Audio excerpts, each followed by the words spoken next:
کے حوالے سے یہ رکھا۔ اب میرے پاس تفسیر مظہری ہے، اور تفسیر مظہری میں بھی وہ لکھتے ہیں اس کے حوالے سے کہ انا انزلناہ فی لیلۃ مبارکۃ انا کنا منذرین۔ کہتے ہیں قال ابن عباس، ابن عباس رضی اللہ تعالی عنہما انہوں نے بھی فرمایا کہ یکتب من ام الکتاب فی لیلۃ القدر ما هو کائن فی سنۃ من الخیر والشر والارزاق والآجال حتى الحاج يقال يحج فلان وفلان۔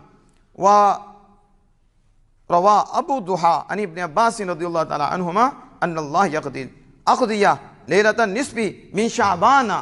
ويسلمها الى اربابها في ليلة القدر كذا ذكر المغوي وقال الزهري سميت بها للعظمة والشرف قال الله تعالى وما قدر الله حق قدره۔ اب یہاں دیکھیں، یہاں بھی تفسیر مظہری والے لا رہے ہیں کہ اس میں لیلۃ النصف من شعبان یعنی شعبان کی 15ویں رات، اور اس میں ساری تقدیریں اور جو امور ہیں وہ سارے کے سارے ان کے موکلین کی طرف لوٹا دیے جاتے ہیں، جن کی اللہ پاک نے ڈیوٹیاں لگائی ہیں کہ اس سال میں موت کو قبض کرنا ہے، روح کو قبض کرنا ہے، اور اس سال میں فلاں فلاں کو رزق دینا ہے۔ فیصلے تو پہلے ہو چکے ہیں،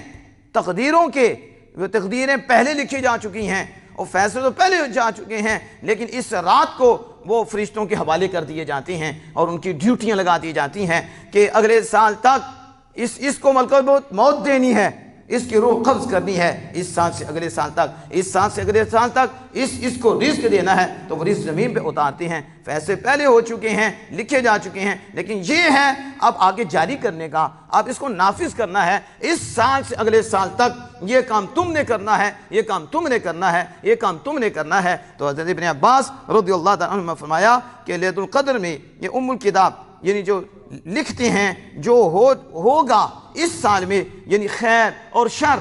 یعنی بلائی اور برائی اور رزق اور موت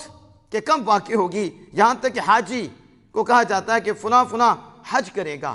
فلاں فلاں حج کرے گا۔ اس نے کہا کہ حضرت ابو الضحیٰ ابن عباس رضی اللہ تعالیٰ سے راوی ہیں کہ بے شک اللہ تعالیٰ فیصلے فرماتا ہے لیلۃ النصف من شعبان، شعبان کی 15ویں رات، شعبان کی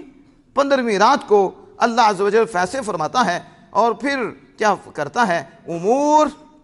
موکلین کی طرف لوٹا دیتا ہے کہ جنہوں نے آگے جا کر اس کو تقسیم کرنا ہے اور رزق کو نیچے اتارنا ہے، پھر روح قبض کرنی ہے۔ اللہ عز و جل یہ امور ان کے سپرد فرماتا ہے، اور یہ اللہ عز و جل کا حکم ہے جس کو پھر ان کے ذریعے نافذ